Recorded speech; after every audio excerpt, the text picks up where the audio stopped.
Have you ever found yourself wondering why things aren't happening in your life as quickly as you hoped? Maybe you've prayed, worked hard, and waited patiently, but the breakthrough, the answers, or the changes you desire seem so far off. Does it sometimes feel like you're stuck in a season, waiting for something to shift, but it just doesn't seem to come? This is where the theme of "Wait, God has the right time" speaks deeply to our hearts. We live in a world that celebrates quick results, instant gratification, and immediate answers. But God's timing isn't bound by the world's schedule. In fact, the Bible tells us in Ecclesiastes 3:1, "There is a time for everything, and a season for every activity under the heavens." God's timing is perfect even when it feels like we're waiting too long. We often struggle with patience in the waiting, but in truth the waiting isn't a waste of time. It's a season of growth, trust, and preparation. You're not waiting because you've been forgotten. You're waiting because God is preparing you for something greater. Take a moment and reflect on your own life. What are you waiting for? What feels out of reach? I encourage you to write in the comments, "My waiting is part of God's perfect plan." This small act symbolizes your trust that, even when you can't see it, God is working everything for your good. If you haven't subscribed yet, now is a great time to do so. Turn on notifications so you won't miss out on any future content. Let's get started. Number 1. In silence, He moves. Have you ever felt like you're waiting for something, but the silence around you is deafening? Have you ever prayed and yet it feels like your prayers are just floating out into a vast, empty space? You're not alone. Life sometimes feels like a constant waiting game. You wait for the right job, the right partner, the right opportunity. You wait for peace in your heart, for healing, for a breakthrough. But the hardest part? The silence. It's in those moments of stillness, when nothing seems to change, that you may wonder if anything is happening at all. If you're in that place right now, waiting for something to happen, wondering if God is listening, wondering if He's moving in your life, let me remind you of something. He is. It's easy to think that silence means inactivity, but that's not true. In fact, some of the most profound movements of God happen in the quiet. The stillness is not a sign of abandonment. It's a sign of preparation. Consider the story of Elijah. Elijah was a prophet who had seen great miracles, but he found himself in a moment of waiting, a moment of silence, after a great spiritual battle. In 1 Kings 19, Elijah was fleeing from his enemies, feeling defeated, alone, and unsure of what would happen next. God sent him to a mountain, and there, in the midst of his waiting, Elijah encountered a series of extraordinary natural events. A wind so powerful it tore the mountains apart, an earthquake, and a fire. But the Bible tells us that God was not in any of those dramatic events. Instead, after all of the noise, there was a gentle whisper. 1 Kings 19:12 NIV. What does this teach us? It teaches us that sometimes God doesn't speak through the loud, obvious moments of our lives. Sometimes He's there in the quiet, in the stillness, in the spaces where we feel like nothing is happening. Just because you don't hear thunder or feel an earthquake doesn't mean God isn't moving. The silence is often the place where He's working the deepest, most lasting changes in our hearts. When you're in a waiting season, the silence can feel like a heavy weight, like you're being ignored or forgotten. But the truth is, in those moments, God is moving in ways you can't see. He is working in the unseen. He is orchestrating events, shifting circumstances, and preparing you for what is coming. Isaiah 55:8-9 reminds us, "For my thoughts are not your thoughts, neither are your ways my ways, declares the Lord. As the heavens are higher than the earth, so are my ways higher than your ways, and my thoughts than your thoughts." When you can't see the way forward, it's because God's plans are bigger, broader, and more beautiful than anything we could imagine. Think of the farmer who plants seeds. After planting, there's a long period of waiting. The soil looks the same, there's no immediate sign of growth. But under the surface, the seed is doing its work. It's breaking through the soil, growing roots, getting stronger. You can't see it, but the seed is alive. And when the time is right, when the conditions are just right, the plant will emerge, and everyone will see what's been growing in secret. This is the same way God works in our lives. While we wait, He's growing something beautiful beneath the surface. The Apostle Paul wrote in Romans 8:28, "And we know that in all things God works for the good of those who love Him, who have been called according to His purpose." God doesn't waste the waiting. Even when it seems like nothing is happening, He is working for your good. Maybe the change you've been praying for isn't visible yet, but that doesn't mean it isn't coming. Remember, His timing isn't our timing. His ways are higher than ours, and He sees the whole picture, while we only see a small part of it. Have you ever tried to bake something? If you've ever made a cake, you know that the ingredients don't just come together immediately. You have to mix them, knead them, and then let them rest, and then you put them in the oven, and there's a waiting period where you can't see what's happening inside. You can't see the cake rising or the batter transforming, but you know that something is happening because the oven is hot, and the heat is working on the ingredients. That's exactly what happens when we wait. God is working behind the scenes, even when we can't see it. Sometimes the waiting period feels like it's stretching on forever. We get anxious, restless, frustrated. We wonder why things aren't moving faster, why our prayers aren't being answered as quickly as we'd like. But the Bible encourages us to trust in God's timing.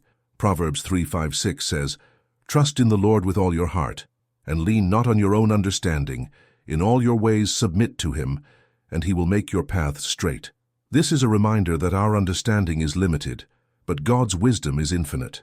When we lean on Him, when we trust in His timing, He will guide us and show us the way forward. If you find yourself in a season of waiting, know that God is not silent. He's moving. He's preparing you, refining you, getting you ready for the beautiful things He has in store. The silence you feel may actually be a sign of His greatest work yet to come. Like the seed beneath the soil, like the dough resting before baking, God is working in ways you can't see. But trust me, He is moving. And let me say this, the silence will not last forever. The waiting will come to an end, and when it does, you will see the fruit of your patience. Psalm 27:14 encourages us to wait for the Lord, be strong and take heart and wait for the Lord. That's a promise. The waiting season won't last forever. And when God's timing is right, He will show up in ways that will take your breath away. So, today, if you're in the midst of waiting, remember this. In the silence, God moves. Trust that He is working, even when you can't see it. Hold on to His promises, and let the quiet moments become a space where you grow in faith and strength. What's happening now may not be visible, but rest assured He's not idle. He's preparing something beautiful for you. And in that waiting, you'll find that God's timing is never early, never late, always perfect. Keep waiting with hope, because in that silence, He is moving. Number 2, the long road to promise. Have you ever felt like you're on a journey that seems never-ending? Like every step you take is just another mile on a road that leads to nowhere? Maybe it feels like you're running out of strength, out of hope, or out of time. The weight of the road is heavy, and the destination seems so far away. You know that God has something wonderful promised to you, but sometimes it feels like that promise is just beyond reach. If this sounds familiar, I want you to know something. You're not alone. The long road to the promise is part of the journey. Sometimes the road isn't a straight path. Sometimes it's winding, uphill, and full of obstacles. But the longer road doesn't mean that God's promise is less certain. It means that the promise is worth the wait, worth the preparation. Think of the story of Abraham. God gave him a promise that he would be the father of many nations. In Genesis 12:2-3, God told Abraham, "I will make you into a great nation, and I will bless you. I will make your name great, and you will be a blessing.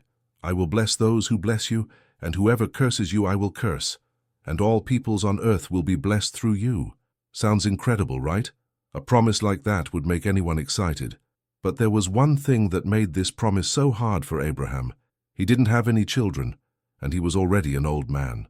He had no idea how this was going to happen, but the road to the promise wasn't quick, and it certainly wasn't easy. Abraham had to wait for years, through moments of doubt, moments of failure, and moments when it seemed like the promise would never come. In fact, it wasn't until Abraham was 100 years old that he and his wife Sarah finally had a son, Isaac, the child who would be the beginning of the fulfillment of God's promise. That road, the long road, was not a mistake. It was the path that God had planned for Abraham all along. Abraham's faith had to be tested, refined, and proven. And in the end, when Isaac was born, it wasn't just the fulfillment of a promise. It was the result of a faith that had been tested and strengthened over time. This journey, this waiting, is not something we talk about enough. It's easy to focus on the arrival, on the moment of the breakthrough, but the long road is where the real transformation happens. That's where your character is shaped. That's where your faith grows. That's where you begin to understand that God's timing is perfect, even when it doesn't match your timeline. It's also where God does his deepest work. Think about the story of Joseph. Joseph had dreams as a young man that his family would bow down to him. But instead of going straight from the dream to the throne, Joseph found himself betrayed by his brothers, sold into slavery, and thrown into prison. His road was long, painful, and filled with uncertainty. Yet as the years went by, Joseph's faith was strengthened, his character was shaped, and when the time was right, God elevated him to a position of power in Egypt. It wasn't the shortcut Joseph would have chosen, but it was the path God had prepared for him. Through that journey, Joseph was able to save his family and an entire nation. Psalm 37:7 tells us, "Be still before the Lord and wait patiently for him. Do not fret when people succeed in their ways, when they carry out their wicked schemes." This is one of the hardest things to do when you're on a long road. It's hard not to worry when others seem to be moving ahead faster than you, when it feels like you're stuck. But the Bible urges us to wait patiently. It doesn't say that the road will be easy or short, but it encourages us to wait, because there's something beautiful being built on that road. The long road to the promise isn't a sign that something has gone wrong. It's a sign that God is preparing you for something great. You see, if you got what you wanted too soon, you might not be ready for it. If Abraham had received his promise too quickly, he wouldn't have been ready to father a nation. If Joseph had been promoted immediately, he wouldn't have had the wisdom, character, and humility needed to lead. The same is true for you.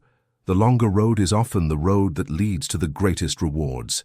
In James 1:4 we're reminded, "Let perseverance finish its work so that you may be mature and complete, not lacking anything." The waiting, the perseverance, the road, it all has a purpose. It's building something inside of you. It's shaping you into the person God needs you to be, not just for the promise, but for the future that He has planned for you. Maybe you're walking down a long road right now. Maybe it feels like you've been waiting for so long that you're starting to wonder if the promise is even real. Maybe you've been disappointed along the way, or maybe you've stumbled. But I want to remind you today, the long road is not wasted time. God is using it to strengthen you, to build your faith, and to prepare you for the future He's designed for you. The road may feel long and the wait may seem unbearable, but the promise is still coming. It's still on the way. In the midst of the journey, hold on to the truth that God has not forgotten you. He is walking beside you every step of the way. Psalm 23:4 tells us, "Even though I walk through the darkest valley, I will fear no evil, for you are with me." You may be in a valley right now, but God is with you, and His promise will come. Remember, the longer road leads to the greater promise. Keep going, keep trusting, and keep believing. The road may be long, but it is leading you somewhere beautiful. Stay the course because God's timing is always perfect. The promise is worth the wait. Number 3, when you can't see the end. Have you ever found yourself in a season where the end seems so far away that you can't even imagine what it looks like? Maybe you're going through something so overwhelming that you can't see how it will ever change. The weight of the situation feels endless, and every step you take feels like it's leading to a dead end. You've prayed, you've hoped, but the way forward remains unclear. It's as if God has hidden the finish line, and you're just stumbling along in the dark, wondering if you'll ever get to the other side. Let me tell you something. I know that place. The place where the path ahead is clouded by doubt, by fear, and by uncertainty. The place where every turn you take seems to lead to another obstacle, and you wonder if you'll ever get out. But here's the truth. Just because you can't see the end doesn't mean God isn't guiding you there. When you can't see the end, it's easy to lose hope. You might wonder if God has forgotten you, if the promise will ever be fulfilled, if this season of struggle will ever come to an end. You're not alone in those thoughts. In fact, many of the great heroes of faith in the Bible went through seasons where they couldn't see the end, and they were tempted to doubt, just like we are. Take the Israelites, for example. They were in captivity in Egypt for hundreds of years. Can you imagine how hopeless it must have felt for them, generation after generation, to live in slavery with no clear way out? They had no idea that their deliverance was on the horizon. But in Exodus 3:7-8, God tells Moses, "I have indeed seen the misery of my people in Egypt. I have heard them crying out because of their slave drivers, and I am concerned about their suffering. So I have come down to rescue them from the hand of the Egyptians, and to bring them up out of that land into a good and spacious land, a land flowing with milk and honey. Even though the Israelites couldn't see the end of their journey, God was already preparing their way out. They couldn't see the promise, but God could. He knew what lay ahead, and He was working behind the scenes to bring them into freedom. The same is true for you. Just because you can't see the end of your journey doesn't mean that God is not at work. He's working even when you can't perceive it, even when the road seems endless. Sometimes the struggle itself is the very thing that prepares us for what's to come. Think about Job, a man who faced unimaginable suffering. Job lost everything, his wealth, his family, his health. Yet, through all of his pain, he never lost his faith in God. Job 23:10 says, "But He knows the way that I take. When He has tested me, I will come forth as gold." Job couldn't see the end of his suffering, but he knew that God had a purpose for it. He knew that God wasn't done with him yet, and that when the end finally came, it would bring about something beautiful. God's timing is different from ours. We want things to happen quickly, in our timing, but God's perspective is eternal. He sees the whole picture, the beginning, the middle, and the end all at once. Isaiah 55:8-9 reminds us, "For my thoughts are not your thoughts, neither are your ways my ways, declares the Lord. As the heavens are higher than the earth, so are my ways higher than your ways, and my thoughts than your thoughts." When we can't see the end, it's because God is seeing the bigger picture. He's working out details that we can't even begin to understand. It's in the waiting, in the moments where we don't know what's ahead, that we learn to trust Him more deeply, and that trust is what prepares us for the end. Just like a child who doesn't understand all that their parent is doing but trusts them anyway, we are called to trust God even when we can't see the full picture. Psalm 119:105 says, "Your word is a lamp for my feet, a light on my path." Notice it doesn't say that God's word is a spotlight that shows us the whole road. It's a lamp, just enough light for the next step. And sometimes that's all we need to keep going. When you can't see the end, you have to hold on to what you do know. You may not know when the breakthrough will come, but you know that God is faithful. You may not know how the healing will happen, but you know that God is a healer. You may not know how your situation will turn around, but you know that God is a deliverer. Even when you can't see the end, hold on to the truth of who God is. There's a beautiful promise in Romans 8:28. "And we know that in all things God works for the good of those who love Him, who have been called according to His purpose." Even in the seasons when we don't know the end, God is working for our good. The end is still on the way, and when it arrives, it will be everything you hoped for and more. Consider the story of Ruth. Ruth's life seemed uncertain after the death of her husband. She followed her mother-in-law Naomi to a foreign land, with no guarantee of what would come next. Ruth couldn't see the end of her journey, but she trusted God, and in the end, God brought her to a place of blessing, where she would become the great-grandmother of King David. What Ruth couldn't see in the moment, God had already prepared. When you can't see the end, trust that God does. Trust that He has a plan, even when you can't see it. The Bible tells us in Jeremiah 29:11, "For I know the plans I have for you, declares the Lord, plans for welfare and not for evil, to give you a future and a hope."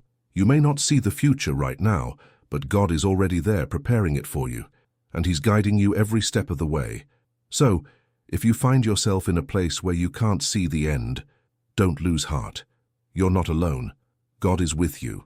He's guiding you, and He's working out all the details. Keep trusting, keep moving forward, because even when you can't see the end, God is already there, waiting for you. Number 4, the strength of patience.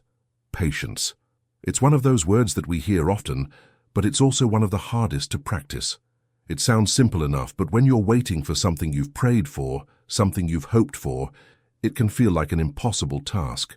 How many times have you found yourself looking at your watch, checking the calendar, or wondering why things are taking so long? How many times have you felt like you're losing patience because nothing seems to be happening as quickly as you want? Here's the truth. Patience isn't about waiting for something to happen. It's about how we wait. It's about our heart attitude while we're in the waiting. It's about trusting God's timing, even when the road is long and the destination feels distant. Patience is not a passive activity. It's an active choice to trust that God is working even when we can't see it. James 5:7-8 tells us, "Be patient then, brothers and sisters, until the Lord's coming. See how the farmer waits for the land to yield its valuable crop, patiently waiting for the autumn and spring rains. You too be patient and stand firm, because the Lord's coming is near. Here, James compares our waiting to the farmer's patience as he waits for his crops to grow. The farmer knows that he can't rush the process. He knows that no matter how much he wants the harvest to come, he has to wait for the right season. In the same way, we must trust that the harvest of blessings, promises, and answers to prayers will come in God's perfect timing. It's easy to be impatient when we feel like the world is moving faster than we are. We live in a society that celebrates instant gratification. We can order food and have it delivered in minutes. We can message someone and get an immediate response. But the spiritual life doesn't work that way. The most meaningful things, growth, transformation, healing, and answered prayers, take time. And in that time, patience is the key that unlocks the door to God's timing. Consider the example of David. David was anointed to be king when he was just a young shepherd boy, but it wasn't until many years later that he actually became king. During that waiting period, David faced incredible challenges, including being pursued by King Saul, who saw him as a threat. David had every opportunity to take matters into his own hands, to force the situation, to try to make things happen faster. But instead, David chose patience. He waited for God's timing, trusting that when the time was right, God would fulfill his promise. In 1 Samuel 24:6, David says, "The Lord forbid that I should do such a thing to my master, the Lord's anointed, or lay my hand on him, for he is the anointed of the Lord." Even when he had the chance to take Saul's life and accelerate his path to the throne, David chose patience. He trusted that God would fulfill the promise in his own time, not David's time. This is the strength of patience. It's not about sitting idly by, waiting for things to magically change. It's about trusting in God's plan, even when things aren't happening the way we expect. It's about holding on to the belief that God's timing is perfect, even when the wait is long. Romans 8:25 says, "But if we hope for what we do not yet have, we wait for it patiently." The waiting isn't just about enduring the silence, it's about trusting that the end result will be worth the wait. Patience is also about knowing that the waiting period isn't wasted time.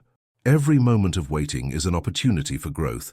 Just as a seed needs time to grow into a tree, we need time to grow into the people God is calling us to be.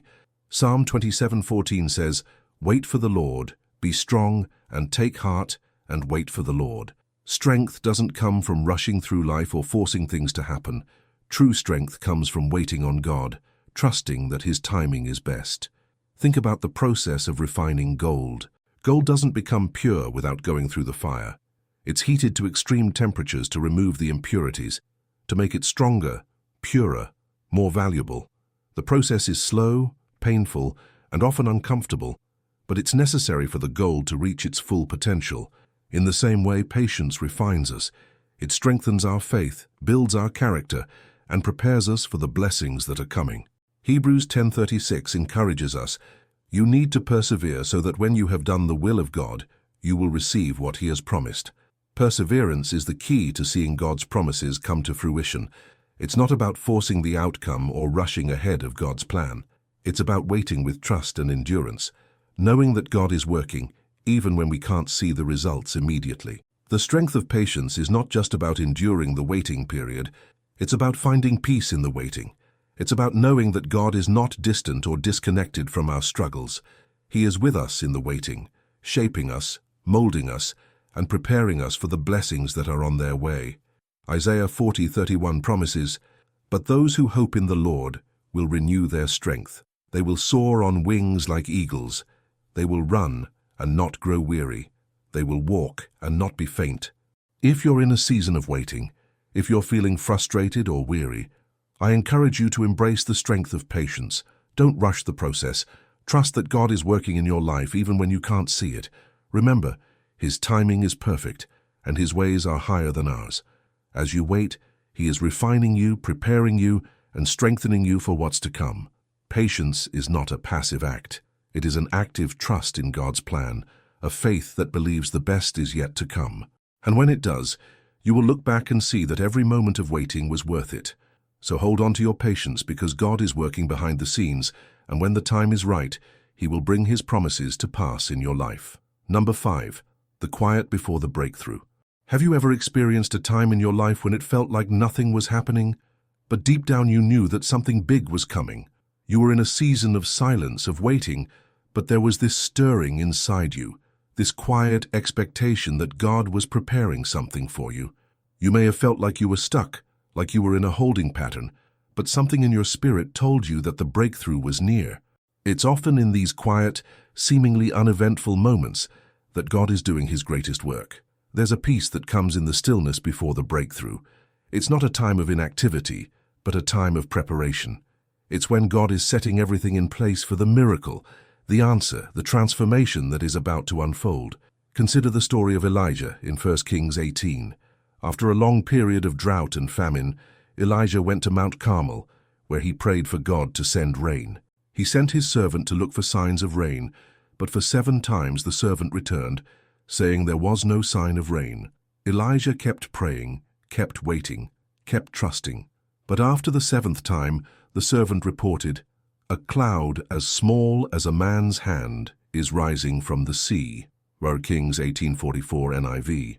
That small cloud, so insignificant in appearance, was the beginning of a massive breakthrough. It was the quiet before the storm. It was the sign that God was about to send the rain. This moment is crucial to understand. Elijah didn't stop praying when the sky remained clear. He didn't give up when the servant returned empty-handed over and over again. He trusted that the quiet moments were just a prelude to the breakthrough. And when the rain finally came, it didn't just drizzle, it poured, flooding the land with much-needed water. This principle applies to our lives today. When you're in a season of waiting, it often feels like nothing is happening. It can seem like God is silent, like he's forgotten your prayers, or like you're stuck in a cycle of disappointment. But just because you don't see the results yet doesn't mean that God isn't at work. Often the quiet moments are the moments that prepare us for the breakthrough that is on its way. Psalm 46:10 says, "Be still and know that I am God." This verse doesn't just call us to stillness, it calls us to trust. It calls us to trust that in the silence, God is working.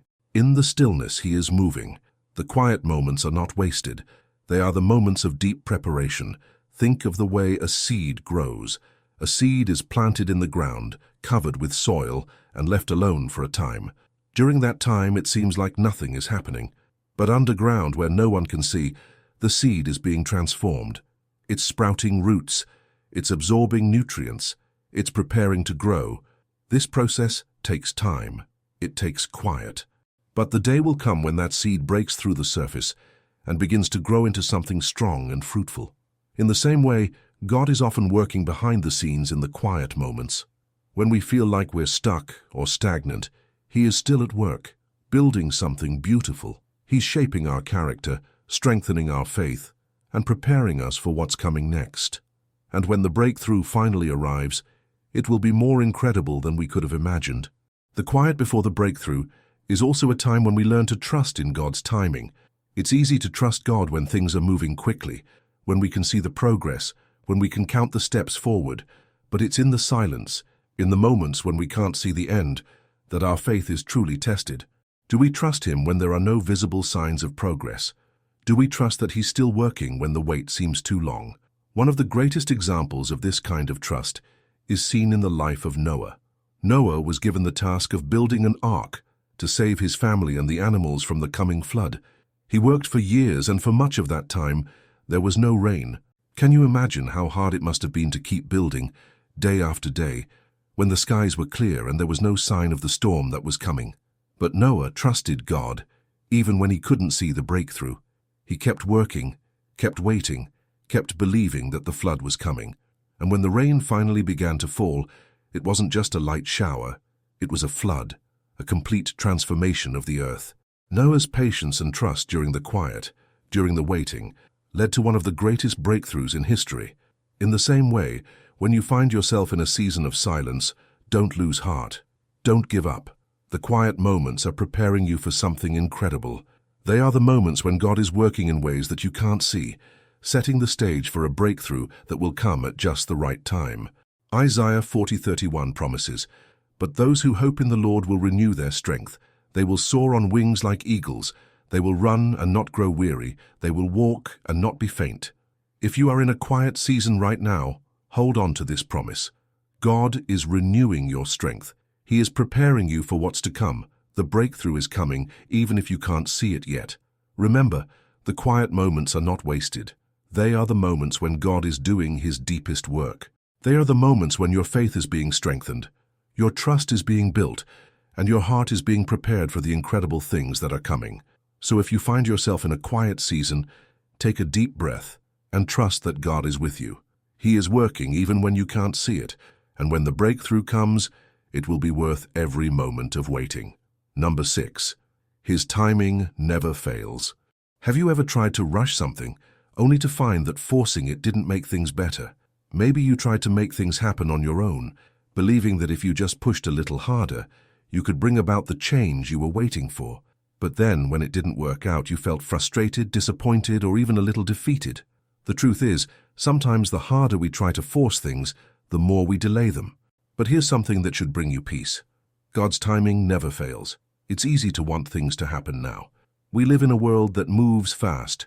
Fast communication, fast food, fast results. But God doesn't work on our timetable. And that's a good thing. Our timing is often shaped by impatience, by our emotions, and by what we think is best for us in the moment. But God's timing is perfect because He sees the bigger picture, the whole story, and He knows exactly when everything will fall into place. One of the most powerful examples of God's perfect timing is found in the story of Jesus' birth. For centuries, the Jewish people had waited for the Messiah, the Savior who would come to set them free. They waited through oppression, through hardship, and through silence. They didn't know when or how the Messiah would come, but they trusted that God had a plan. And when the time was exactly right, God sent His Son into the world. Galatians 4:4-5 says, "But when the set time had fully come, God sent His Son, born of a woman, born under the law, to redeem those under the law, that we might receive adoption to sonship." Notice that it says, when the set time had fully come. God didn't send Jesus any earlier, and He didn't send Him any later. Jesus came at the perfect time, when everything was aligned for God's purposes to be fulfilled. The people had waited for centuries, but in that waiting, God was preparing the world for the greatest gift it had ever known. In the same way, God's timing in our lives is always perfect, even when it feels like we're waiting too long. Sometimes we forget that God's timing is not just about the big, obvious events like the birth of Jesus. It's also about the smaller, everyday moments of our lives. Think about the story of Esther. Esther was a young woman who found herself in a position to save her people, but she had no idea that her beauty and favor with the king would lead to this moment. She didn't know that she was born for such a time as this, Esther 4:14. But when the time came, God opened the door for Esther to step into her calling, and she saved her people. Esther didn't know it at the time, but all her experiences, being raised in exile, being chosen as queen, were part of God's perfect timing. Everything in her life had been leading up to that moment, and when the time came, God used her in a powerful way. This is how God works in our lives. Even when we don't understand why things are happening the way they are, God is always working behind the scenes, lining everything up according to His plan and timing. Proverbs 16:9 says, "In their hearts humans plan their course, but the Lord establishes their steps." This verse reminds us that while we may make our own plans, it's God who directs our path. His timing is always better than our own. He knows when the doors need to open and when we need to wait. He knows when to move and when to stay still. Think about Joseph, another example of God's perfect timing.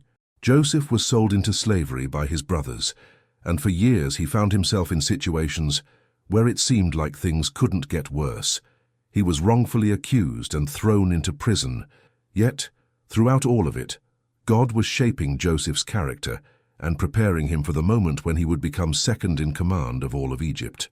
Joseph's rise to power didn't happen overnight. It came after years of waiting, trusting, and believing that God had a purpose in it all. In Genesis 45:7-8, Joseph says to his brothers, "But God sent me ahead of you to preserve for you a remnant on earth and to save your lives by a great deliverance.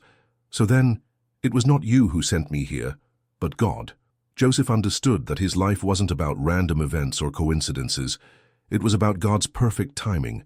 Every hardship he went through, every delay he faced, was part of God's plan to bring him to a place where he could save his family and an entire nation. When you find yourself in a season of waiting, it's important to remember that God's timing is never late. He is always on time. We may not understand why things are happening when they are, but that doesn't mean that God has forgotten us. In fact, his timing is often better than anything we could have planned for ourselves. If Joseph had been promoted immediately after his dreams, if he had been made ruler without first going through hardship, he wouldn't have had the wisdom, the humility, or the character needed to handle the responsibility. Psalm 31:15 says, "My times are in your hands."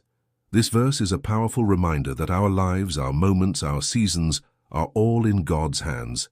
His timing is never out of sync with our lives.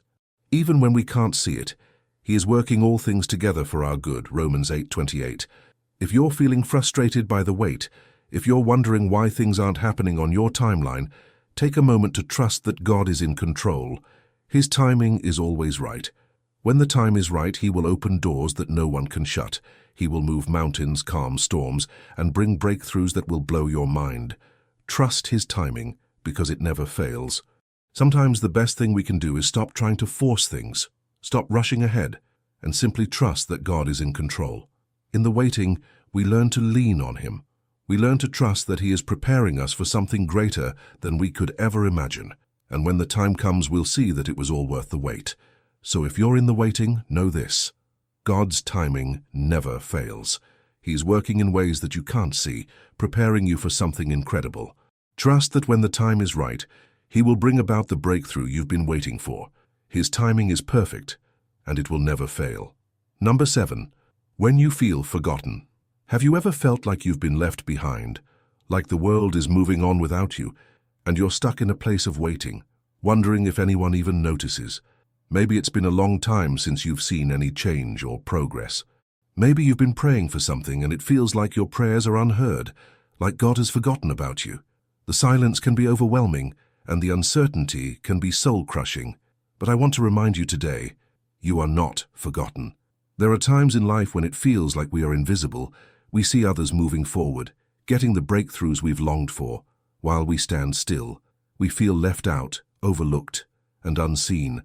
In these moments, it's easy to think that God has forgotten about us, but just because you can't see what's coming doesn't mean it's not coming. And just because it feels like you've been left behind doesn't mean God has forgotten about you.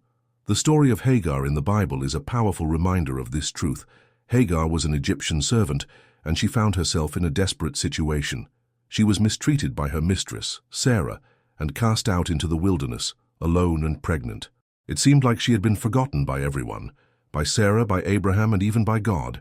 But in Genesis 16:7-13, we see that God saw her. He came to her in the wilderness, where she was at her lowest, and spoke words of comfort and promise. He told her that he had heard her cries, that he saw her, and that he would make a great nation from her son. Hagar responded in Genesis 16:13, saying, "You are the God who sees me."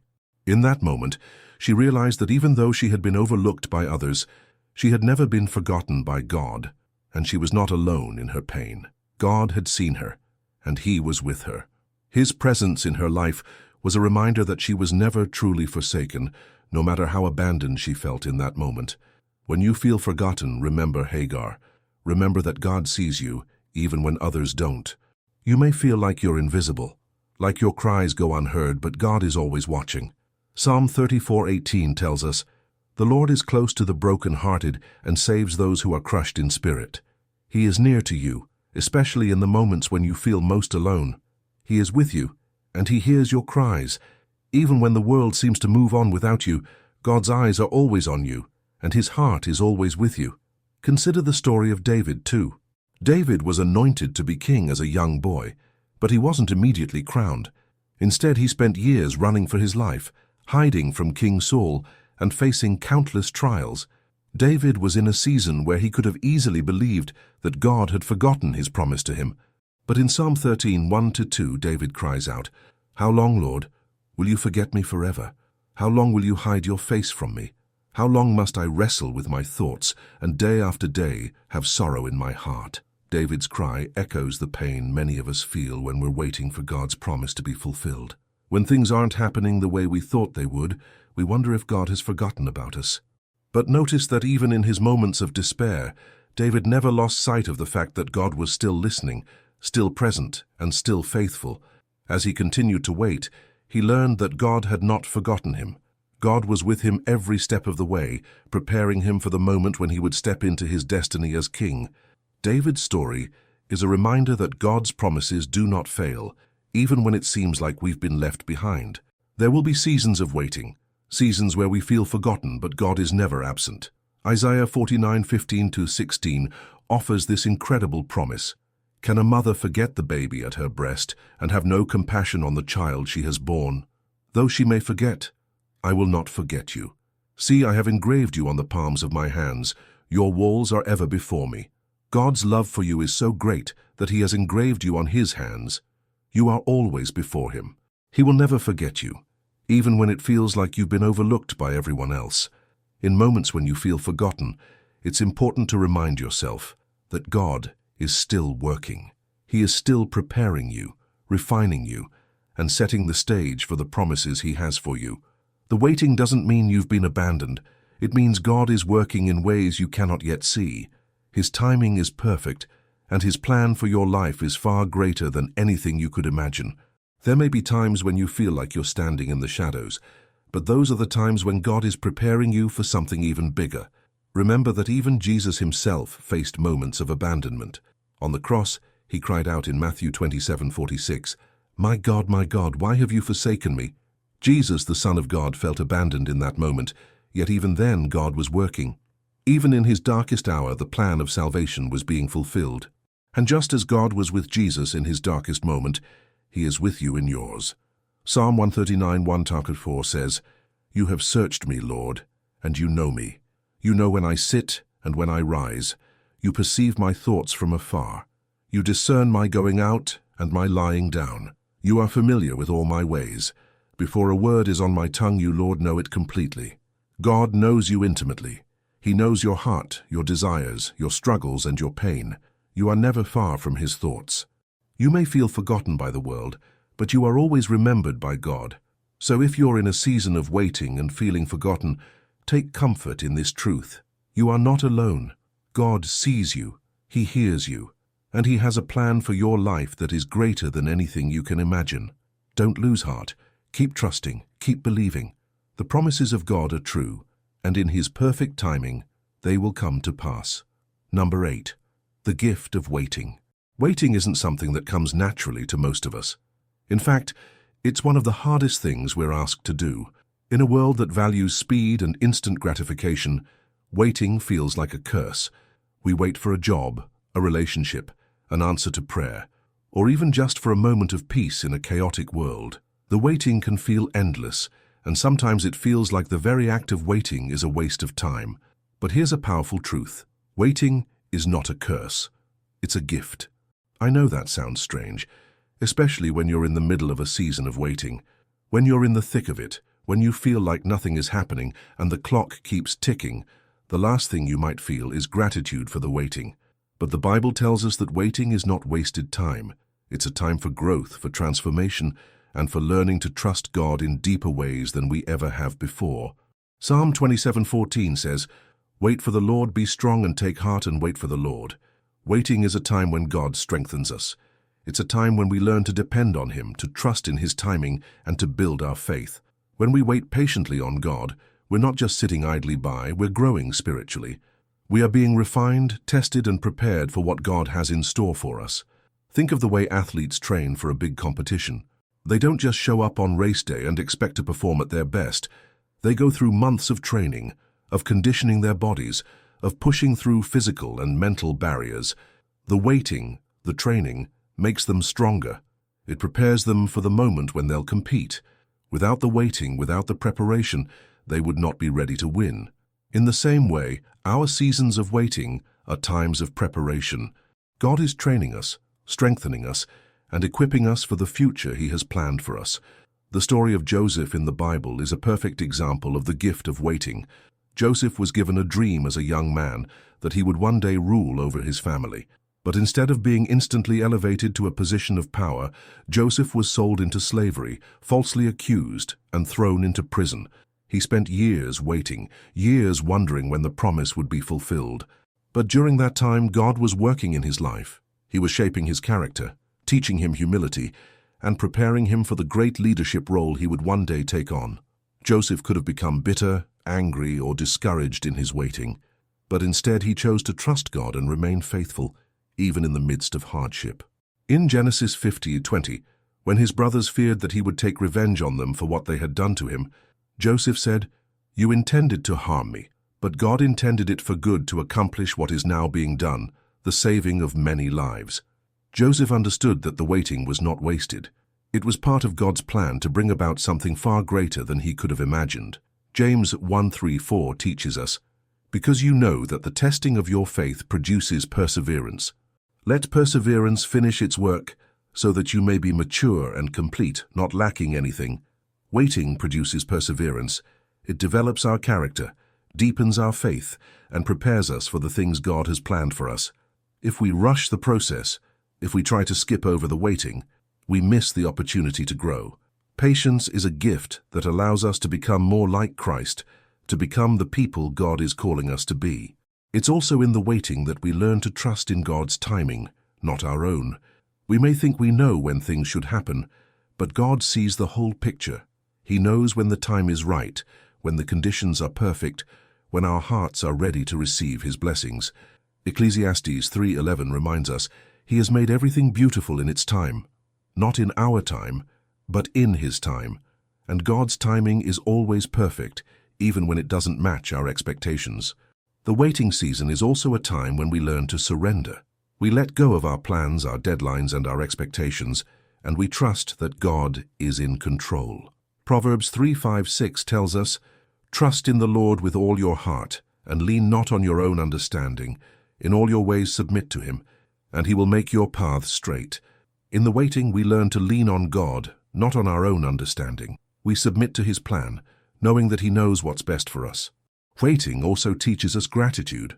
When we wait, we learn to appreciate the things we have and the lessons we are learning in the process. When the breakthrough comes, we are better equipped to handle it because we have learned the value of waiting. We understand that the journey is just as important as the destination. Lamentations 3:25-26 says, "The Lord is good to those who hope is in him, to the one who seeks him. It is good to wait quietly for the salvation of the Lord." Waiting is a good thing because it leads to deeper intimacy with God. In the waiting, we learn to seek him more, to hope in him more, and to trust in his goodness more. So if you're in a season of waiting, remember that it's not wasted time. God is using this time to prepare you for something greater.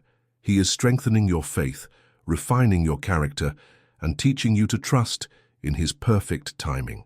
The waiting may not always be easy, but it is a gift. Embrace it, trust in it, and know that when the time is right, God will bring forth his promises for you. The wait will be worth it. Number 9. Tears that water seeds. Have you ever felt the sting of disappointment or loss so deeply that it seemed impossible to hold back the tears? Maybe you've cried out to God in frustration, wondering if your pain would ever end. It can be hard to see the purpose in our tears, especially when we're in the middle of a season of waiting. But here's something powerful to remember. Our tears are not wasted. They are like seeds planted in the soil of our hearts, preparing us for something beautiful that God is growing inside of us. Tears have a way of softening our hearts, of breaking through the barriers we put up to protect ourselves. When we go through difficult seasons, when we face heartbreak, disappointment, or loss, we often feel like our tears are just evidence of our weakness or failure.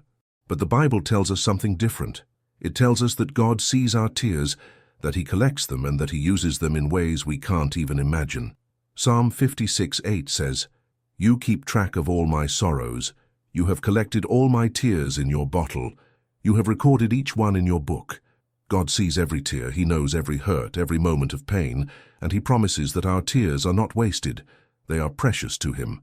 And just like a seed planted in the ground, our tears can be the beginning of something beautiful, something that will bear fruit in due time. Think about a gardener planting seeds in the soil.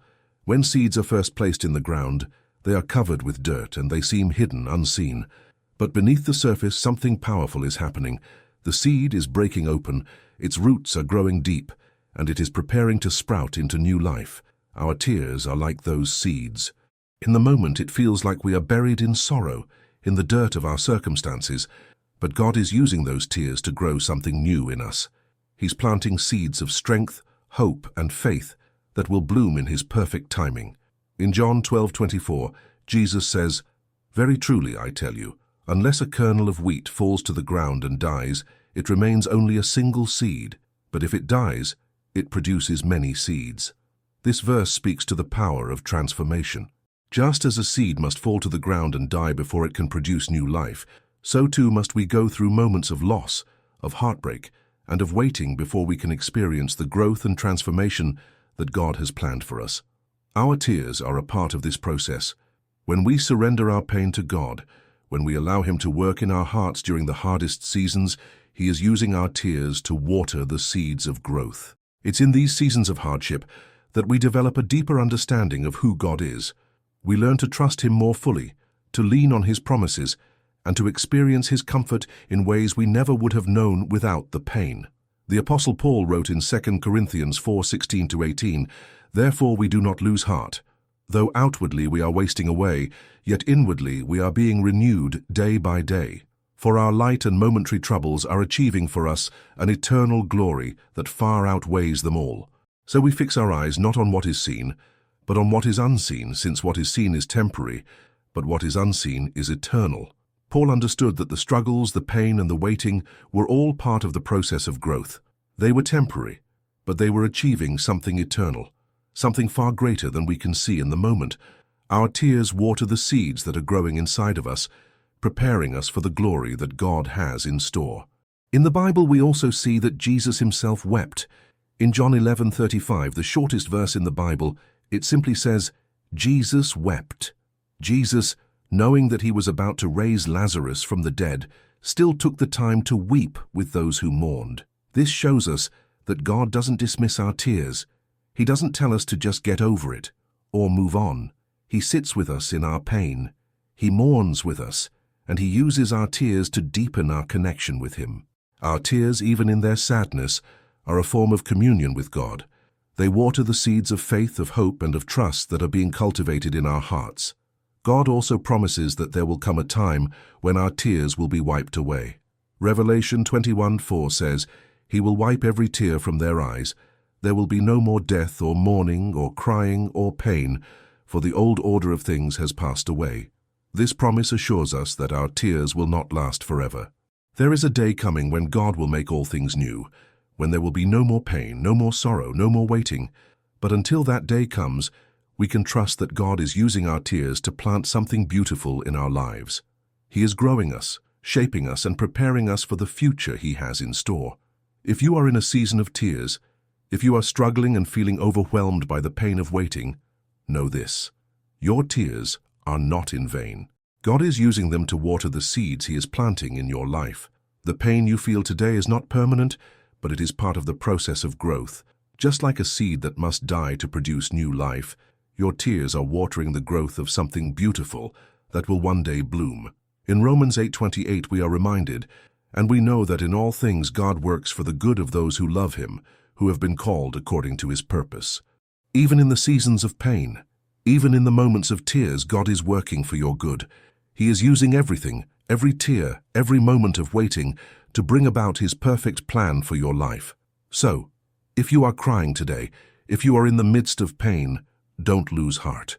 Your tears are watering the seeds of something beautiful. Trust that God is working in the unseen, and that in His perfect timing, the fruit of those seeds will grow. The wait will not last forever, and your tears will not be wasted. God sees every tear, and He is using them to create something wonderful in your life. Keep trusting, keep believing, and know that the harvest is coming.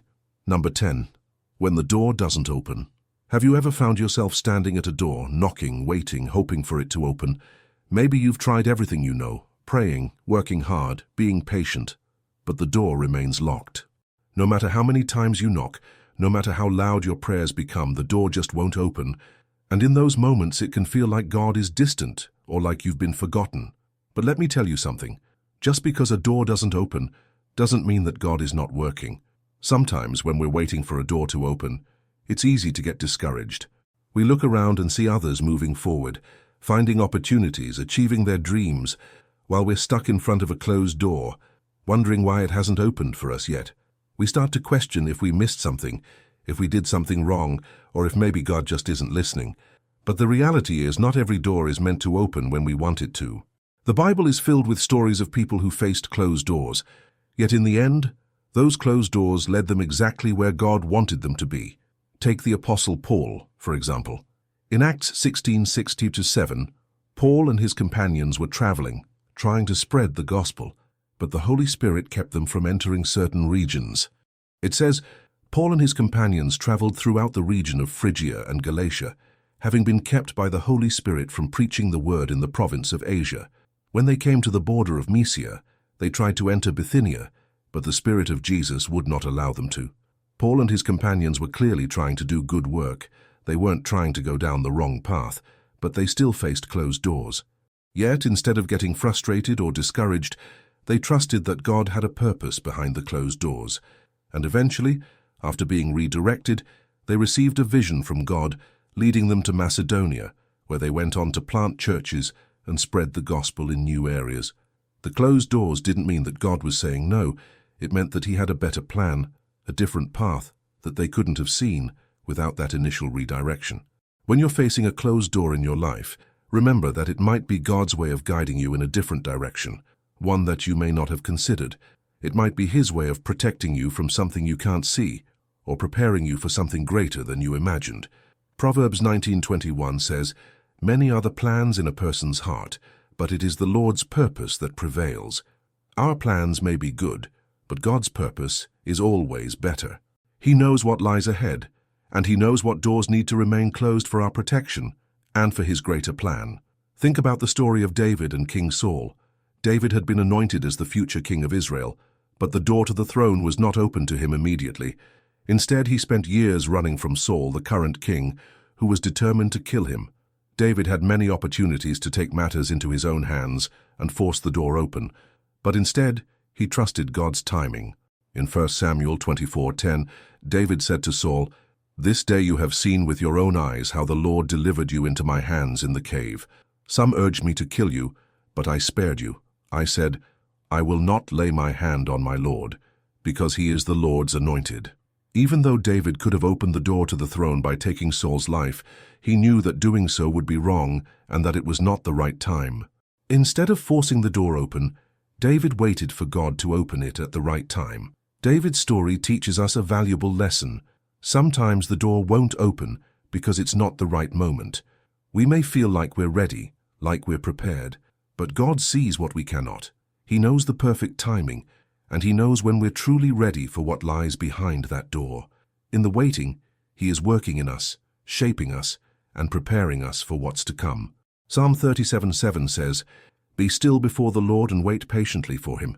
Do not fret when people succeed in their ways, when they carry out their wicked schemes."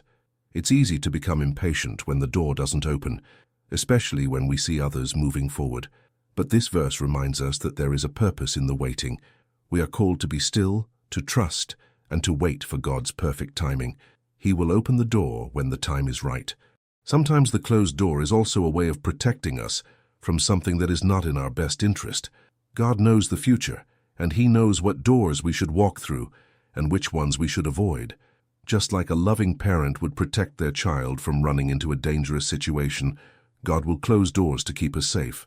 In Isaiah 55:8-9, God reminds us, "For my thoughts are not your thoughts, neither are your ways my ways. As the heavens are higher than the earth, so are my ways higher than your ways, and my thoughts than your thoughts." When we can't understand why the door won't open, we can trust that God's wisdom is greater than ours. But the most important thing to remember is that even though a door may remain closed, God is still working. He is still in control, and he still has a plan for you. The door may be closed now, but that doesn't mean it's closed forever. God may be preparing you for something bigger, something better, something that will come at just the right time. And when that door opens, you'll see that it was worth the wait. Revelation 3:7 says, "What he opens, no one can shut, and what he shuts, no one can open." God is the one who opens and closes doors. When he closes a door, trust that it is for a reason, and when he opens a door, nothing can stop you from walking through it.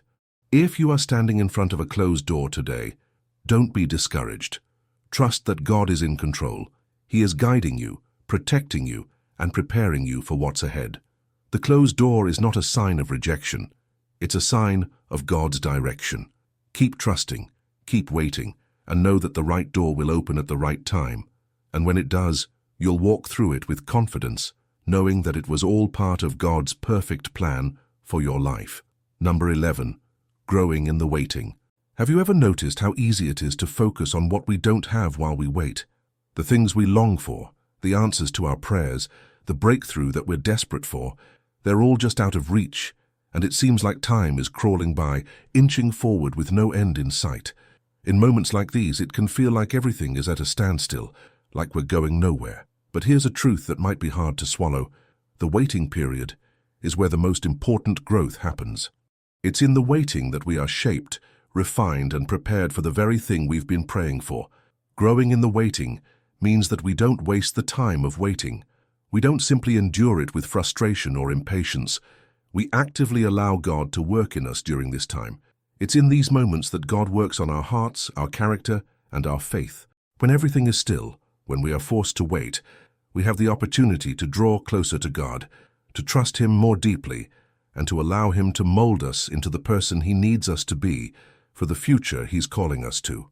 James 1:3-4 tells us, "Because you know that the testing of your faith produces perseverance. Let perseverance finish its work so that you may be mature and complete, not lacking anything." The waiting period isn't just a time of inactivity, it's a time of spiritual development. God uses the waiting to produce perseverance in us, and perseverance, in turn, leads to maturity and completeness. The things that seem like delays are actually opportunities for growth. They are the very things that prepare us for what is to come. Consider the story of Abraham. God promised Abraham that he would be the father of many nations, but for years he and Sarah had no children. Abraham had to wait decades before seeing the fulfillment of God's promise. But during that time, Abraham didn't just sit idly by. He trusted God, he grew in faith, and he learned to rely on God's timing. In Romans 4:20-21 it says, "Yet he did not waver through unbelief regarding the promise of God, but was strengthened in his faith and gave glory to God, being fully persuaded that God had power to do what he had promised." Abraham didn't let the waiting make him bitter or impatient. Instead, he grew in his trust, and that growth positioned him to receive the promise when the time was right. The waiting period is like the soil in which a seed is planted. A seed doesn't grow into a strong, healthy plant overnight. It has to take root, it has to be nurtured, and it has to be stretched before it can break through the surface. So too, our waiting is a time when our roots grow deeper. It's when our faith is strengthened, our hope is refined, and our trust in God is solidified. Think about how a muscle grows. To build strength, a muscle has to be put under tension, has to be stretched and stressed. Without that resistance, there's no growth. The waiting in our lives is like that resistance. It's the tension that builds our spiritual strength. We don't grow in ease and comfort. We grow in the challenges, in the moments of waiting, when we feel like we're not seeing the results we hoped for. But in those moments, God is working beneath the surface, strengthening us for the future that is ahead. In Isaiah 40:31, we're reminded, "But those who hope in the Lord will renew their strength. They will soar on wings like eagles. They will run and not grow weary. They will walk and not be faint." The key to growing in the waiting is hope. It's about trusting that God is working even when we don't see the results right away. Our strength is renewed when we hope in the Lord, when we trust that He is doing something in us, even if we can't see it yet. In the parable of the talents, Jesus tells the story of a master who entrusted his servants with money and went away on a journey. 2 of the servants invested their talents and doubled them, but the third servant buried his talent out of fear. When the master returned, he rewarded the 2 servants who had used their time wisely and worked hard, but he rebuked the servant who wasted his time. Jesus says in Matthew 25:29, "For whoever has will be given more, and they will have an abundance. Whoever does not have, even what they have will be taken from them." The waiting season is a time of investment. We are called to grow during this time, to invest in our spiritual lives, in our relationships, and in our character, so that when the season of waiting ends, we are ready to handle the blessings that God will pour out. Growing in the waiting also means that we learn to lean on God. We recognize that we cannot control the timing or the outcome, but we can trust that God is in control. 1 Peter 5:6-7 tells us, "Humble yourselves therefore under God's mighty hand, that he may lift you up in due time. Cast all your anxiety on him, because he cares for you." The waiting is a time for us to cast our anxieties, our doubts and our fears on God. He cares for us, and in the waiting he wants us to lean into him, to let go of our own timelines, and to trust that he will lift us up at the right time. The waiting is not wasted time. It is a time when God is doing something in us that we can't always see in the moment. He is preparing us for what is to come, and when the time is right, we will look back and see how much we've grown, how much we've learned, and how much stronger our faith has become. If you are in a season of waiting, don't despair. Don't let the silence discourage you. Instead, let it be a time of growth. Let it be a time when you grow deeper in your relationship with God, when your faith is strengthened, and when your trust in his timing becomes unwavering. As you wait, know that God is preparing you for something far greater than you can imagine. The growth you experience in this season will bear fruit in the seasons to come. Keep trusting, keep growing, because in the waiting, God is making you ready for the blessings that are on their way. Number 12, faith in the unseen. Have you ever found yourself in a situation where everything around you looks impossible, where all the evidence suggests that there is no way forward, and yet you're still called to believe, to trust in something you can't see, something you can't touch, something that feels far off and out of reach? It's one thing to have faith when you can see the path clearly, when everything is falling into place, but it's another thing entirely to have faith in the unseen, when everything seems uncertain, when you can't see how it will work out. And yet, it is often in these moments that faith is tested and strengthened the most. Faith in the unseen is a theme that runs deep throughout Scripture. Hebrews 11:1 gives us a powerful definition of faith. Now faith is confidence in what we hope for and assurance about what we do not see. This verse shows us that faith isn't about seeing the whole picture or having all the answers. It's about trusting in what we cannot see, believing that God is working even when we can't understand it or perceive it with our eyes. Think about the story of Abraham. God called him to leave his home, to go to a land that he would show him. Abraham didn't know where he was going. He didn't have a map, a plan, or a clear picture of what would happen, but he obeyed, and he trusted in God's promise. In Hebrews 11:8 it says, "By faith Abraham, when called to go to a place he would later receive as his inheritance, obeyed and went, even though he did not know where he was going." Abraham's faith wasn't based on what he could see. It was based on what God had promised and on his trust in the one who had called him. Sometimes we too are asked to step out in faith without seeing the full picture, without knowing how it will work out. It's in those moments that our faith grows. It's when we walk by faith and not by sight, 2 Corinthians 5:7, that we begin to experience God's presence in ways we never could have imagined. Faith in the unseen isn't just about believing that God will do something for us in the future.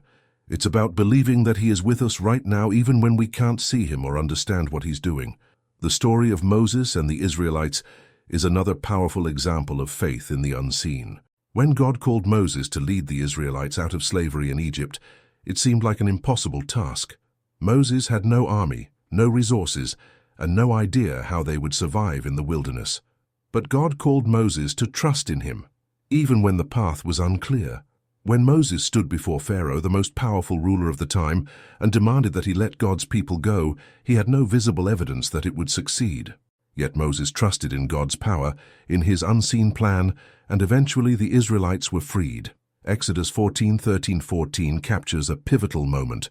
Moses answered the people, "Do not be afraid, stand firm, and you will see the deliverance the Lord will bring you today.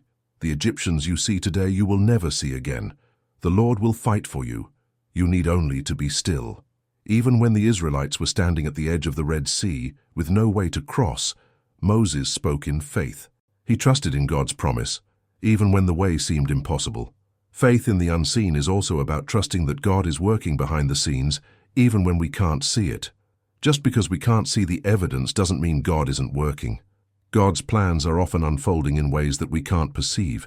His timing is perfect, and he knows exactly what we need, even when we don't. Think of the example of Joseph. After being sold into slavery by his brothers, Joseph went through years of hardship, betrayal, false accusations, and imprisonment. There was no visible sign that God was with him, but in the midst of his suffering, Joseph trusted in God's plan, even though he couldn't see how it would all work out. Eventually, God used Joseph in a mighty way to save his family and an entire nation. In Genesis 50:20, Joseph says to his brothers, "You intended to harm me, but God intended it for good to accomplish what is now being done, the saving of many lives." Joseph's faith in the unseen, his trust in God's plan, even when he couldn't see it, led to a breakthrough that would change the course of history. There are times in our lives when we feel like we are walking in darkness, when we can't see the way forward. But faith in the unseen calls us to trust that even in the dark, God is with us. Psalm 23:4 says, "Even though I walk through the darkest valley, I will fear no evil, for you are with me.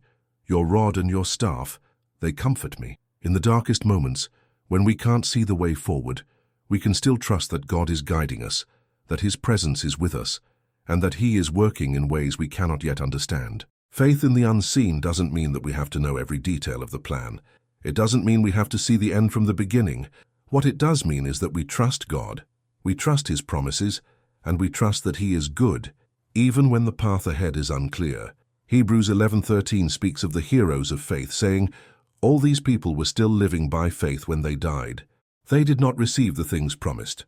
They only saw them and welcomed them from a distance, admitting that they were foreigners and strangers on earth." These people lived their lives trusting in the unseen, knowing that God's promises were true, even if they didn't see them come to pass in their lifetime. When you feel uncertain, when you don't know how it will all work out, remember this: faith in the unseen is what keeps us moving forward. It's what keeps us trusting, even when the way ahead is foggy. It's about believing in what we cannot yet see, knowing that God is faithful and that His plan for us is good. Romans 8:24-25 says, "For in this hope we were saved. But hope that is seen is no hope at all. Who hopes for what they already have? But if we hope for what we do not yet have, we wait for it patiently." Our faith is rooted in hope in what we do not yet see, but trust in the one who holds the future. So if you are walking through a season where you can't see the end, where everything feels uncertain, hold on to faith. Trust that God is working in the unseen. He is faithful, He is good, and He is preparing you for what's ahead. Even when you can't see the way forward, keep believing that God is leading you, guiding you, and fulfilling His promises in your life. Keep trusting, keep hoping, because the unseen is where God does some of His greatest work. Number 13. When hope feels distant. Have you ever felt like hope is a distant memory, a far-off dream that you once believed in, but now seems impossible to reach? Maybe you've prayed for something over and over, waited for a change, and yet the situation seems unchanged, and hope feels like it's slipping further away. It's in those moments when hope feels the most distant that we must hold on to one powerful truth. Even when hope feels far away, God is still faithful, and He is still at work. There are times in life when we feel like we've reached the end of our rope. We've tried everything, and yet nothing seems to change. Our hearts are heavy, our spirits weary, and the weight of disappointment feels unbearable. We can relate to the psalmist in Psalm 42:5 who asks, "Why, my soul, are you downcast? Why so disturbed within me?" When hope feels distant, it's easy to get discouraged and to wonder if we've been forgotten. But even in our darkest moments, God is near. He hears our cries, He knows our pain, and He is working on our behalf even when we can't see it. The story of the Israelites is a powerful example of this truth. For generations they lived in captivity in Egypt, longing for freedom, for deliverance. They cried out to God, but for a long time it seemed like their cries went unanswered. Exodus 2:23-25 tells us, "During that long period, the king of Egypt died. The Israelites groaned in their slavery and cried out, and their cry for help because of their slavery went up to God. God heard their groaning, and He remembered His covenant with Abraham, with Isaac, and with Jacob. So God looked on the Israelites and was concerned about them. For years it felt like nothing was happening, like hope was distant, but God had not forgotten them. In His perfect timing, He heard their cries and set in motion a plan for their deliverance. Even when hope feels distant, God is working in ways we can't see. Just because we don't see immediate answers doesn't mean God isn't at work. His plans unfold in ways that are often beyond our understanding, but we can trust that He is always faithful to His promises. In Jeremiah 29:11, God tells us, "For I know the plans I have for you, declares the Lord, plans for welfare and not for evil, to give you a future and a hope." When hope feels far away, remember that God has a good plan for you, a plan that is full of hope, even if the path to it seems uncertain. There are also times when hope feels distant, because we're facing a season of waiting. When the answer to our prayers doesn't come quickly, when we're still in the middle of the struggle, it's easy to lose sight of hope.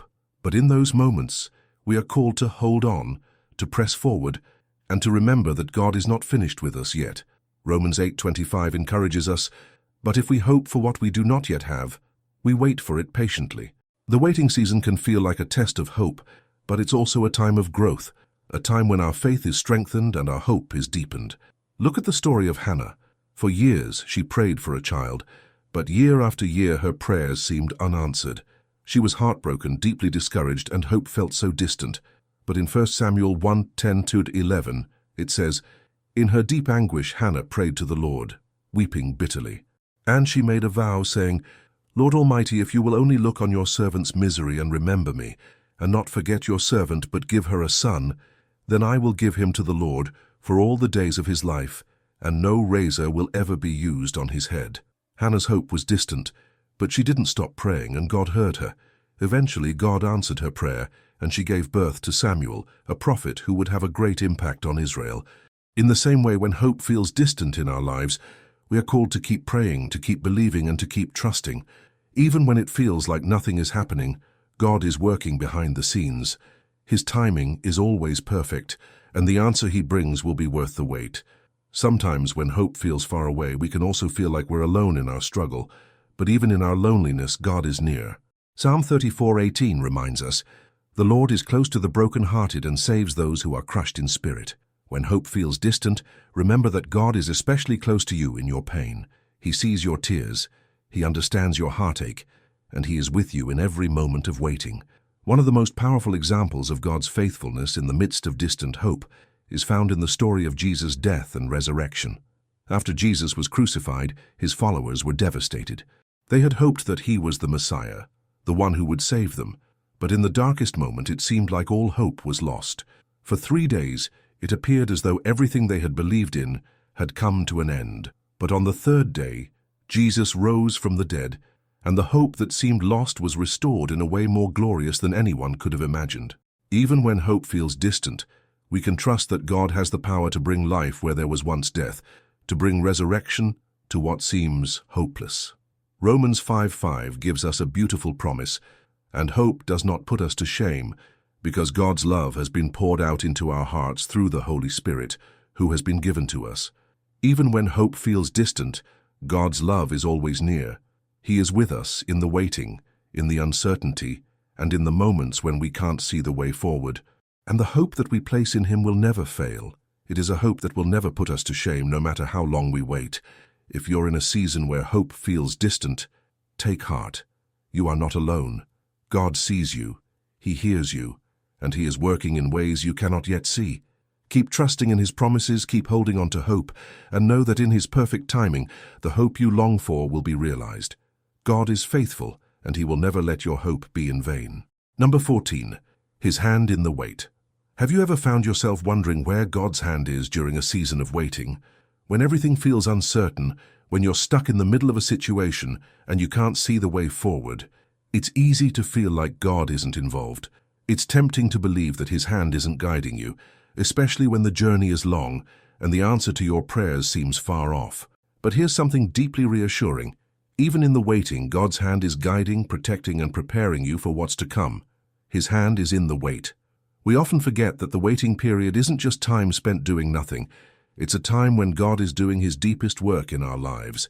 When we are still, when we are waiting on His timing, His hand is actively shaping us, leading us, and setting the stage for the breakthroughs that are coming. The Bible tells us that God's hand is not far from us. Psalm 139:10 says, "Even there your hand will guide me, your right hand will hold me fast." No matter where we are in the waiting, God's hand is with us, guiding us every step of the way. Consider the story of the Israelites as they wandered in the desert for 40 years. God's people were promised a land flowing with milk and honey, but their journey to that promised land was long and filled with challenges. Yet through it all, God's hand was never far from them. In Exodus 13:21-22 we read, "By day the Lord went ahead of them in a pillar of cloud to guide them on their way, and by night in a pillar of fire to give them light, so that they could travel by day or night. Neither the pillar of cloud by day nor the pillar of fire by night left its place in front of the people." Even in the wilderness, when the path was unclear and the promise seemed far away, God's hand was guiding them. It may have felt like they were in the middle of nowhere, but God was actively leading them step by step. Sometimes we feel like we're in a wilderness. We feel lost, uncertain, and alone in our waiting. But God is leading us in ways we may not see. Just as He guided the Israelites through the desert, He is guiding us even when it feels like we are wandering aimlessly. His hand is in the wait, preparing us for what is ahead. He is working behind the scenes, putting everything into place for His perfect timing. We may not always understand the journey, but we can trust that God's hand is guiding us, and He will never leave us. When David was anointed as king, he was just a young shepherd boy. But before he sat on the throne, he had to wait for years, running from King Saul, hiding in caves and enduring betrayal and hardship. The process was long and painful, but it was also a time of preparation. Psalm 18:35 says, "You make your saving help my shield, and your right hand sustains me. Your help has made me great." Even in the midst of his waiting, David recognized that God's hand was sustaining him, strengthening him, and preparing him for the greatness that lay ahead. David didn't see it in the moment, but God's hand was at work in every season of his life, guiding him, protecting him, and shaping him for the throne. God's hand in the wait doesn't always look the way we expect. Sometimes we think God's hand should be a dramatic force that sweeps in and changes everything instantly. But often God's hand is gentle, guiding us through small steps, encouraging us in quiet moments, and teaching us to trust in His timing. Zechariah 4:10 says, "Do not despise these small beginnings, for the Lord rejoices to see the work begin, to see the plumb line in Zerubbabel's hand." The work that God is doing in us during the wait is often subtle and gradual, but it is just as important as the big breakthroughs. It is in the quiet moments of waiting that God is preparing us, refining us, and laying the foundation for what He is about to do. When Jesus was preparing to leave the earth, He promised His disciples in Matthew 28:20, "And surely I am with you always, to the very end of the age." Even when it feels like we're waiting, even when we can't see Him or feel His presence, Jesus is with us. His hand is still guiding us, still upholding us, and still working on our behalf. His promises are true, and His faithfulness never falters. The truth is, God's hand in the wait isn't just about the destination, it's about the journey. The waiting is where we learn to trust, to grow, and to depend on Him. It's where our faith is strengthened, our patience deepens, and our relationship with Him becomes more intimate. We don't always understand why the wait is necessary, but we can trust that it is part of God's greater plan. His hand is shaping us, molding us, and preparing us for the blessings He is preparing for us.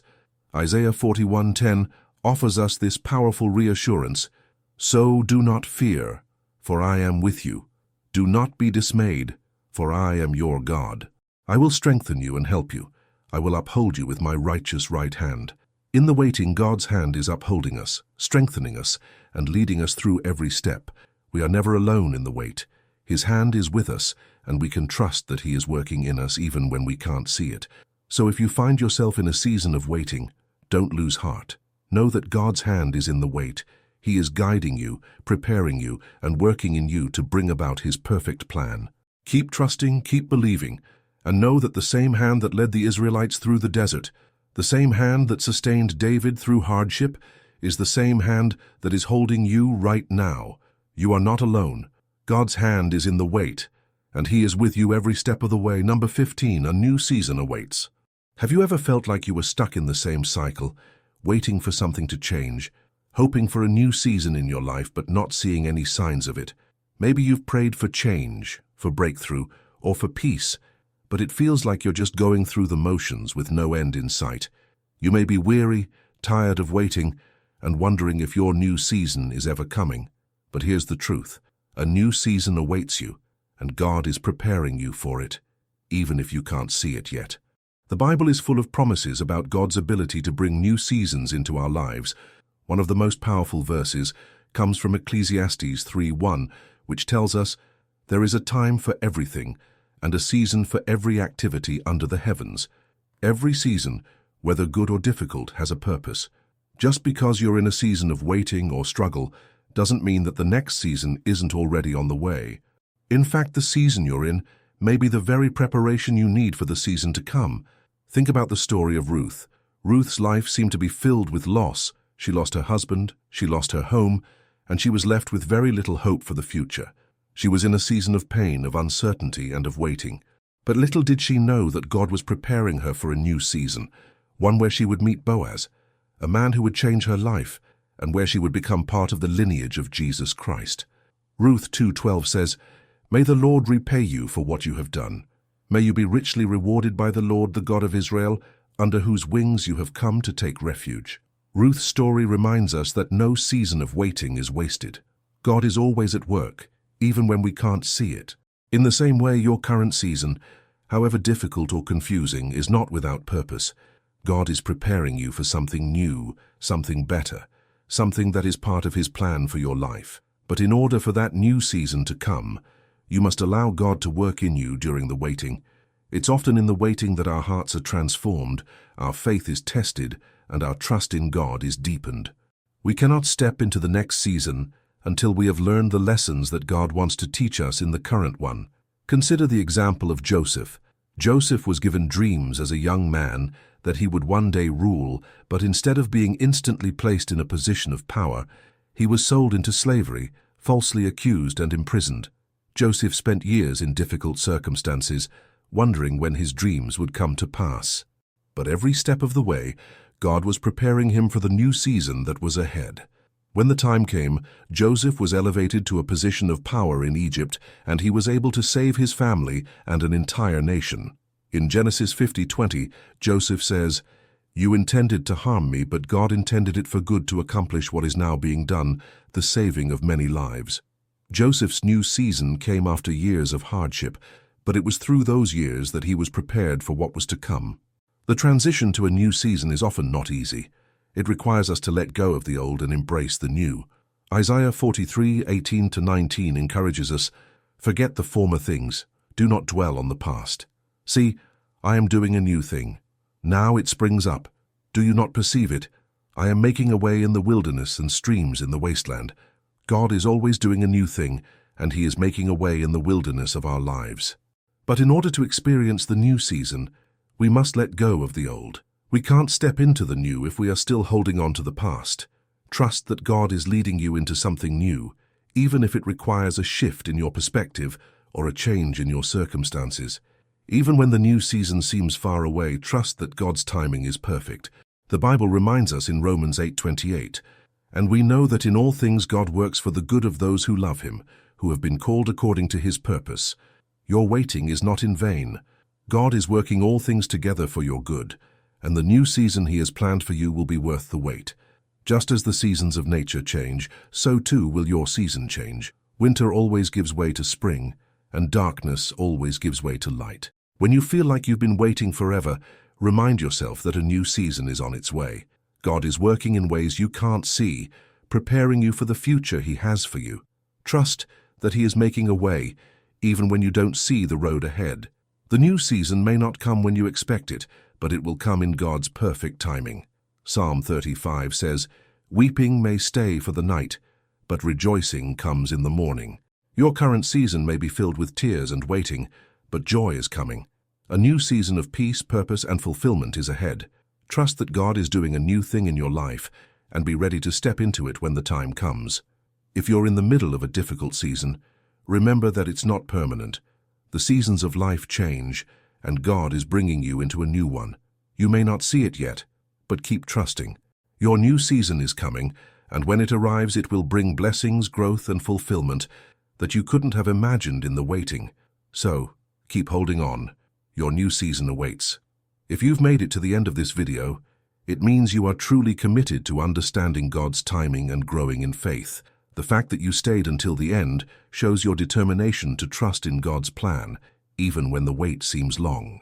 Keep seeking His wisdom and trust that His timing is always perfect. Remember, waiting for God's right time is a continuous and rewarding journey. Every step you take strengthens your trust in His plan and deepens your relationship with Him. Here on the channel, we help people grow spiritually, bringing fresh insights and inspiring stories that encourage you to embrace God's timing in your life. Comment, "I trust in God's perfect timing," so we know you made it here and are on this journey with us.